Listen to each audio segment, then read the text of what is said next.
अमरावतीच्या विद्यापीठ जवळील फनलँड वॉटर पार्क मध्ये होळी इव्हेंट दरम्यान तुफान राडा।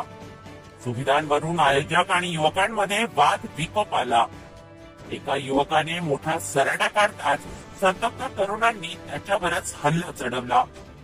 पोलिसांच्या तात्काळ हस्तक्षेपामुळे मोठा अनर्थ टळला। अमरावतीच्या फनलँड वॉटर पार्क मध्ये होळी इव्हेंटचा रंग जल्लोषात सुरू असताना अचानक वादळ उठले।